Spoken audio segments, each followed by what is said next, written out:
সারা বাংলাদেশে প্রায় 70% জেলায় রাসেল ভাইপার ঢুকে গেছে। সে বৎসরে 20 থেকে 40টা বাচ্চা দিতে পারে। আপনি পানিতে আছেন, ঠিক সেই সময় সাপ আপনার পায়ে কামড় দিয়েছে, আপনি নিশ্চিত থাকবেন যে আপনার শরীরে বিষ ঢুকবে না। কেন বলেন তো? এই রাসেল ভাইপার বাংলাদেশে যেটা ছড়িয়ে পড়েছে, এই রাসেল ভাইপার 100 বছর আগেই কিন্তু বাংলাদেশে থেকে প্রায় বিলুপ্ত হয়ে গেছিল। ডাক্তাররা বলতেছে যে এটা যদি দংশন করে তাহলে মানুষ মারা যাবে খুব শীঘ্র। এরকম একটা বিপদ মুসিবতের সময় একজন মুমিন আমার বিশ্বাস থেকে করণীয় কিছু আছে কিনা? ফরিদপুরের একজন লিডার তিনি ঘোষণা করেছেন যে রাসেল ভাইপার একটারে যে মারতে পারবে তার আমি 50,000 টাকা পুরস্কার দিই। রাসেলস ভাইপার নামের যে সাপের কারণে আমরা আতঙ্কিত, একজন মুমিন হিসেবে আমাদের করণীয় কোনো আছে কিনা? একজন মুমিন হিসেবে আমাদের করণীয় কোনো বিষয় আছে কিনা যেটার মধ্য দিয়ে রাসেলস ভাইপার সহ বিষাক্ত সাপের ছোবল থেকে আমরা বাঁচতে পারি। রাসেলস ভাইপার এটা কোনো আতঙ্কের নাম নয়। বাঁচার জন্যে আপনি যেইভাবে সতর্ক হওয়া উচিত সতর্ক আপনি হবেন। আমাদের যে ইকোসিস্টেম, চারদিকের ইকোসিস্টেমটাকে আমরা নষ্ট করে ফেলেছি। আমরা বেজি দেখলেই মেরে ফেলি। আমাদের দেশে গুই সাপকে আমরা হত্যা করি। আমাদের দেশে শিয়ালকে পেলেই আমরা শিয়ালকে মেরে ফেলি। যেগুলো সাপ খেয়ে ফেলে সেগুলোকে আমরা ধ্বংস করার মধ্য দিয়ে বিষাক্ত এই সাপ, যেটা একসময় বিলুপ্ত প্রায় ছিল, সেই সাপটি হঠাৎ করে এত পরিমাণ বেড়ে গিয়েছে। অন্যান্য সাপ যদিও বাচ্চা দেয় ডিমের মধ্য দিয়ে, ডিম পেড়ে সেই ডিম থেকে বাচ্চা বের হয়, আর এই হিমোটক্সিন লালন করা এই সাপটি এতটা বিষাক্ত, সে বৎসরে 20 থেকে 40টা বাচ্চা দিতে পারে। বিষাক্ত এই সাপটি আমাদের দেশের 28টি জেলায় এই পর্যন্ত ছড়িয়ে পড়েছে। এই বৎসরে শুধু এই সাপের কামড়ে 10 জন মানুষ মারা গিয়েছে। বাংলাদেশে প্রতি বছর 4 লক্ষ মানুষকে সাপে কাটে। এই 4 লাখ মানুষ থেকে প্রায় 7,000 মানুষ মারা যায়। আমরা জানি না যে পরিবেশের ভারসাম্য রক্ষায় এই সাপের বিষেরও কিন্তু প্রয়োজন আছে। যারা অসুস্থ হয়ে যায়, ক্যান্সারে আক্রান্ত হয়, তাদের চিকিৎসায় এই সাপের বিষটাকে খুব বেশি আল্লাহ রাব্বুল আলামিন কার্যকরী ঔষধ বানিয়ে দিয়েছে। কিন্তু হিমোটক্সিন হওয়ার কারণে এই সাপের বিষটা এতটা মারাত্মক, আপনি অ্যান্টিভেনাম ইউজ করার পরেও মানুষটা মারা যেতে পারে। 25 দিন পরেও সে নানাভাবে তার কোনো অঙ্গহানি হতে পারে। এমনকি তার যেই অঙ্গে সাপটা কেটেছে ওই অঙ্গটা কেটে ফেলে দেওয়া লাগতে পারে। এরকম একটা বিপদ মুসিবতের সময় একজন মুমিন আমার বিশ্বাস থেকে করণীয় কিছু আছে কিনা? নবীজি সাল্লাল্লাহু আলাইহি ওয়াসাল্লাম এমন একটি দোয়া শিখিয়েছেন, সুনান তিরমিজির ভিতরে এই দোয়াটি এসেছে, হাদিসের কিতাবগুলোর ভিতরে এই দোয়াটি এসেছে। নবী করিম সাল্লাল্লাহু আলাইহি ওয়াসাল্লাম এই দোয়াটি আমাদেরকে শিখিয়েছেন। নবীজি সাল্লাল্লাহু আলাইহি ওয়াসাল্লাম বলছেন, আউযু বিকালিমাতিল্লাহি তাম্মাতি মিন শাররি মা খলাক। আমি আবার বলছি, আউযু বিকালিমাতিল্লাহি তাম্মাতি মিন শাররি মা খলাক। আউযু বিকালিমাতিল্লাহি তাম্মাতি মিন শাররি মা খলাক। সকাল সন্ধ্যায় 3 বার করে এই দোয়াটি পড়ুন। সকাল এবং সন্ধ্যায় 3 বার করে আপনি এই দোয়াটি পড়েন। আবু হুরায়রা রাদিয়াল্লাহু তাআলা আনহু বলছেন, 3 বার যে ব্যক্তি এই দোয়াটি পড়বে, নবীজি সাল্লাল্লাহু আলাইহি সাল্লাম শিখিয়েছেন, ওই ব্যক্তির জন্যে, ওই ব্যক্তির উপর থেকে আল্লাহ রাব্বুল আলামিন যদি চান তাহলে বিচ্ছু, সাপ, বিষাক্ত কোনো প্রজাতি যেটা ক্ষতি করার সম্ভাবনা আছে, ওই ব্যক্তির উপর থেকে আল্লাহ রাব্বুল আলামিন ক্ষতিটাকে কাটিয়ে দিবেন। এজন্য আমরা প্রত্যেকে দোয়াটা পড়ার চেষ্টা করি, বুঝে বুঝে আল্লাহর কাছে বলার চেষ্টা করি, আউযু বিকালিমাতিল্লাহি তাম্মাহ মিন শাররি মা খলাক। যত সৃষ্টি আছে, আল্লাহ সব সৃষ্টির যত অমঙ্গল আছে সে অমঙ্গল থেকে আপনি আমাকে হেফাজত করেন। সাপের ছোবল বড় ভয়ানক হতে পারে। 100 মিনিটের ভিতরে আমার জীবনটা শেষ হয়ে যেতে পারে। এমনকি সাপে কাটার পরপরই শরীরটা ফুলে যেতে পারে, অঙ্গহানি ঘটতে পারে, মৃত্যুর দিকে মানুষটা ঢলে পড়তে পারে, কত রকমের ভয়াবহতা মানুষের উপর নেমে আসতে পারে। এই জন্য এই সময়টাতে আমি আপনি বর্ষাকালে যেহেতু সাপের প্রাদুর্ভাব বেড়ে যায়, এই সময়টাতে আমরা সতর্ক হই। ফরিদপুরের একজন ব্যক্তি, তিনি এই সাপকে যে মারতে পারবে তার জন্য 50,000 টাকা তিনি বাজেট করেছেন, যে এক একটা রাসেলস ভাইপার যদি মারতে পারে 50,000 টাকা তিনি দিবেন। এটা কেন তিনি এটা বলেছেন? মানুষের মধ্যে এখন প্রচণ্ড ভয়ভীতি কাজ করছে। মানুষ কৃষিক্ষেতে যেতে পারছে না, ধান কাটতে গেলে ভয় চলে আসতেছে যে কখন না জানি সাপ আক্রমণ করে বসে। এই সাপ নদী পথে এক জায়গা থেকে আরেক জায়গায় ছড়িয়ে পড়ছে। আমাদের দেশের 28টা জেলাতে এখন প্রচণ্ডভাবে এবং প্রচুর পরিমাণে, যেহেতু বংশ বিস্তারে 20 থেকে 40টি বাচ্চা একবারেই সে দিতে পারে, খুব দ্রুত পরিসরে তার বংশ ছড়িয়ে পড়ে। এজন্য আমরা আল্লাহর কাছেই আযাব থেকে পানাহ চাই। এবং এই সাপের ভয়াবহতা দেখার পরে রাসেলস ভাইপার অথবা চন্দ্রঘোড়া সাপ, দেখবেন চাঁদের মতো সোপ থাকে, এই চাঁদের মতো সোপ দেওয়া সাপটা আমাদের ঘরের আশেপাশে আঙিনায়, এই সাপের ভয়াবহতা থেকে বাঁচতে এমন কিছু উদ্ভিদ আছে যেই গাছগুলোর ঘ্রাণ, যেই গাছগুলো লাগানোর পরে এর ঘ্রাণ সাপ গ্রহণ করতে পারে না, সহ্য করতে পারে না। এই ধরনের গাছগুলো বেশি লাগানো। এমন কিছু গাছ আছে যেই গাছগুলো সাপ অনেক বেশি পছন্দ করে। এর মধ্যে লেবু গাছ এবং আমাদের এমন কিছু ফুলের গাছ আছে যেই গাছগুলো দেখবেন সাপ খুব পছন্দ করে। লেবু গাছটা খুব পছন্দ করে কেন?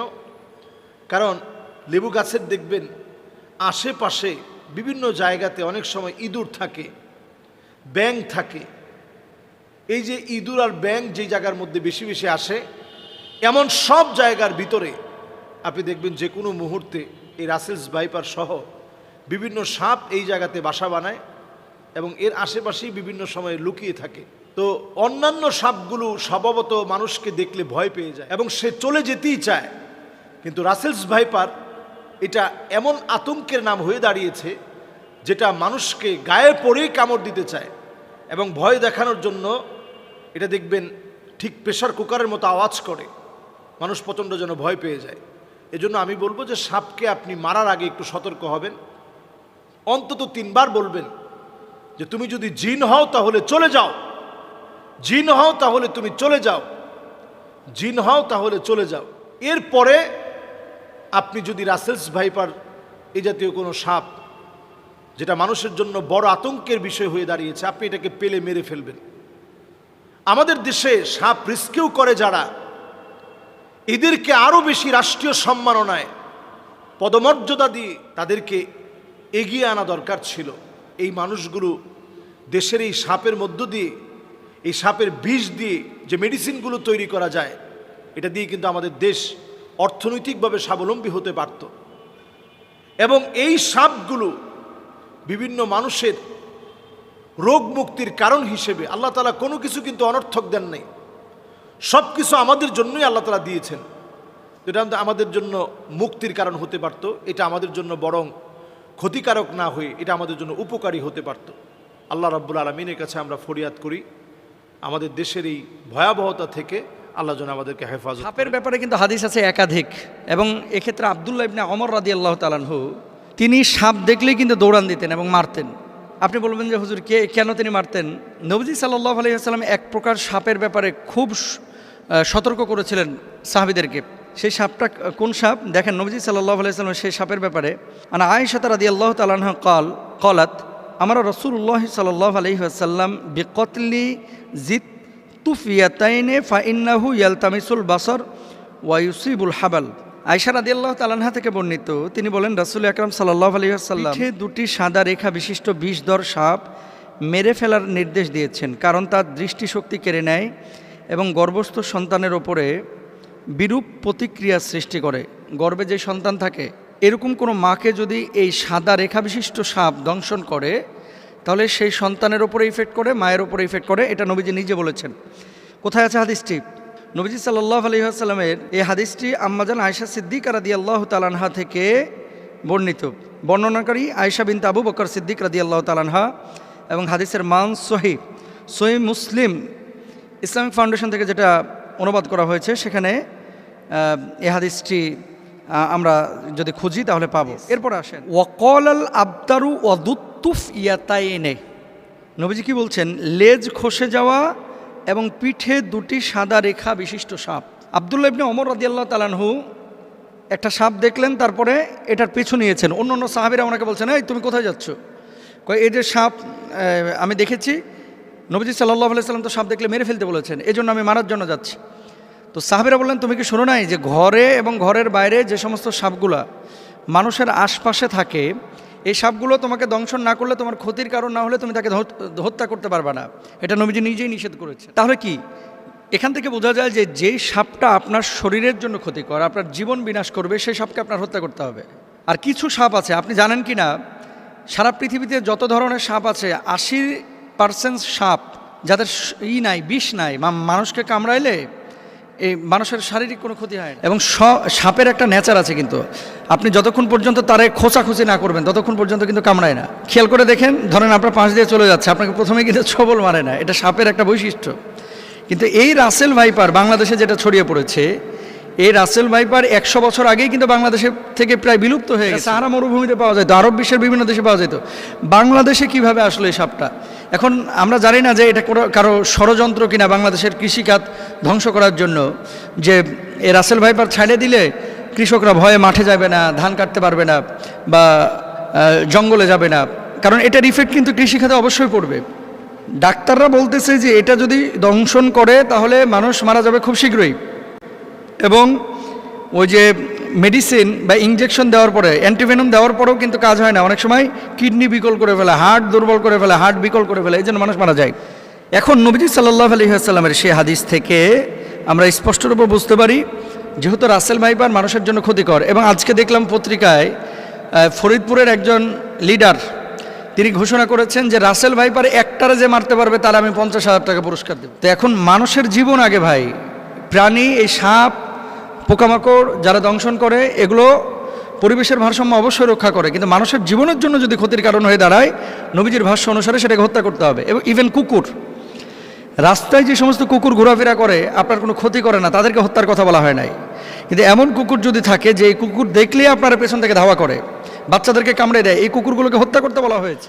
সুতরাং রাসেল ভাইপারের যে বিষয়টা, এটা হাদিস থেকে আমরা যেটা বুঝি, নবীজি সাল্লাল্লাহু আলাইহি ওয়াসাল্লাম বলেছেন ক্ষতিকারক যদি হয়ে থাকে তাহলে সেখানে তাকে হত্যা করা যাবে।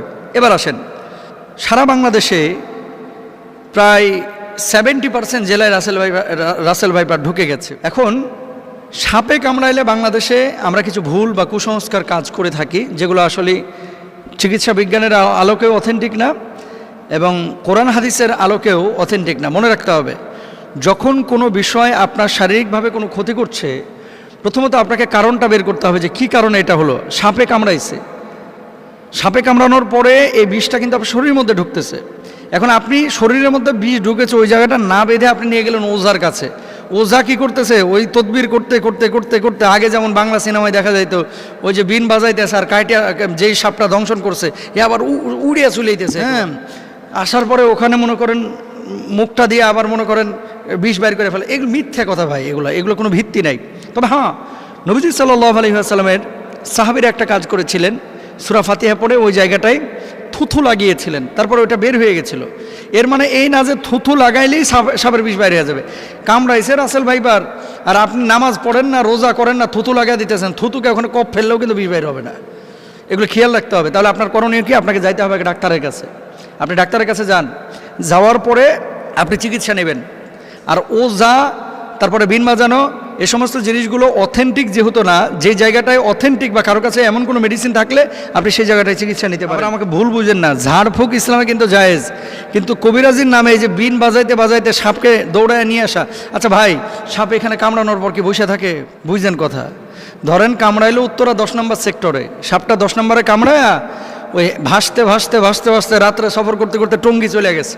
এখন আপনি এখানে বিন বাজাইতেছেন, ও টঙ্গি, সাপ আছে টঙ্গিতে, উত্তরা 10 নম্বর থেকে গাড়ির আওয়াজে সাপ বিনের আওয়াজ পাইবে কিভাবে? জিনিসগুলো কিন্তু একটা ভাবার বিষয়। তাহলে আমরা এই বিষয়গুলো খেয়াল রাখবো। সাপে কামড়াইলে চিকিৎসা নেওয়ার চেষ্টা করব। সাপে কামড়ানো জায়গায় তৎক্ষণাৎ পরিষ্কার করে ব্যান্ডেজ বা সুতির কাপড় দিয়ে ঢেকে দেব, এটা ডাক্তাররা বলছেন। এবং সেই জায়গাটায় রশি দিয়ে হালকা করে বেঁধে দিবেন যাতে করে বিষটা উপরে যাইতে না পারে। মনে রাখবেন, আপনি পানির মধ্যে পা দিয়ে রেখেছেন, পানিতে থাকা কোনো সাপ যদি পায়ের ওপরে কামড় দেয়, এটা খুব মনোযোগ দিয়ে শুনবেন। আপনি পানিতে আছেন, ঠিক সেই সময় সাপ আপনার পায়ে কামড় দিয়েছে, আপনি নিশ্চিত থাকবেন যে আপনার শরীরে বিষ ঢুকবে না। কেন বলেন তো? সাপটা যখন কামড় দেয়, বিষটা যখন এই তার দাঁত থেকে বা মুখ থেকে ছাড়ে, বিষটা ছাড়ার সাথে সাথে পানির সাথে মিশে ওই বিষটা আর শরীরের মধ্যে ঢুকে না। এই জন্য সাধারণত বিষধর সাপ পানির মধ্যে কামড় দেয় না। এই ধরা সাপ টোরা সাপ যেগুলো কামড় দেয়, চিন্তার কোনো কারণ নাই। কিন্তু শুকনো জায়গায় যদি আপনারা সাপে কামড় দেয়, বি কেয়ারফুল, এখানে আমাদের সচেতন হতে হবে। অনেকে সাপে কামড় দেওয়ার পর ওই জায়গাটায় মুখ লাগে চুষে বিষ নামানোর চেষ্টা করে, এটা সম্ভব না। চুষ দিয়ে বিষ বাইর করাটা, এটা বিশেষ করে রাসেল ভাইপারের কোনোভাবেই সম্ভব না। আর বিষাক্ত সাপে কাটলে বাঁচার একটাই পথ, দ্রুত হাসপাতালে যাওয়া, আল্লাহর কাছে দোয়া করা, সূরা ফাতিহা পড়ে সেই জায়গাটায় ফুৎকার করা।